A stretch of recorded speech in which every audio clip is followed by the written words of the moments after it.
দর্শক, প্রকৃতির রঙের নতুন পর্বে আপনাকে স্বাগতম। আজকে আমি আপনাদের জানাবো একটি সুস্বাদু খাদ্য পনির সম্পর্কে। ছানা থেকে তৈরি একটি দুগ্ধজাত খাদ্য পনির। পনির দক্ষিণ এশিয়ার একটি জনপ্রিয় খাদ্য। এই খাবারের অনেক উপকারিতা রয়েছে, যা মানবদেহের জন্য অনেক প্রয়োজনীয়। জেনে নিন পনিরের পুষ্টিগুণ সম্পর্কে। পনিরের পুষ্টি উপাদান: 100 গ্রাম পনিরে রয়েছে 18.3 গ্রাম প্রোটিন, 20.8 গ্রাম উপকারী fat, 2.6 gram mineral, 2.2 gram carbohydrate, 265 KCL energy, 208 mgs calcium, 138 mg phosphorus. যে কারণে পনির খাবেন। নিয়মিত পনির খেলে ক্যালসিয়ামের ঘাটতি দূর হয়।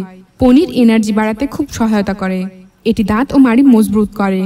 যেহেতু ফ্রেশ প্রোটিন, তাই এটি হাড়ের শক্তি যোগাতে সাহায্য করে। পনির খেলে মুখে রুচি বাড়ে। গর্ভাবস্থায় পনির খাওয়া উচিত। এতে ক্যালসিয়াম, ফসফরাস আর প্রোটিনের যোগান দেয় বাচ্চার জন্য। পনিরে রয়েছে ওমেগা 3 এবং ওমেগা 6 ফ্যাটি অ্যাসিড। এসব উপাদান হাড়ের রোগ দূর করে।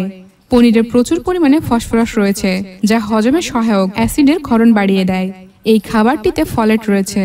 লোহিত রক্তকণিকার ঘাটতি দূর করতে ফলেট বিশেষ ভূমিকা রাখে। মানবদেহকে ভিটামিন বি কমপ্লেক্স এবং রাইবোফ্লেভিন মস্তিষ্ক সুস্থ রাখে। প্যান্টোথেনিক অ্যাসিড, থিয়ামিন, নিয়াসিন এবং ফলেট নামেও বিশেষ কিছু উপাদান রয়েছে পনিরে, যা রক্তে শর্করার মাত্রাকে নিয়ন্ত্রণে রাখতে সাহায্য করে। এছাড়াও ক্ষতিকারক কোলেস্টেরলের মাত্রা কমিয়ে এবং হৃদযন্ত্রকে সুস্থ রাখতেও পনিরের জুড়ি নেই। পনির বিভিন্নভাবে খাওয়া যায়। পনির মানেই পিৎজা থেকে শুরু করে যে কোনো মজাদার খাবারেই এটা থাকবে।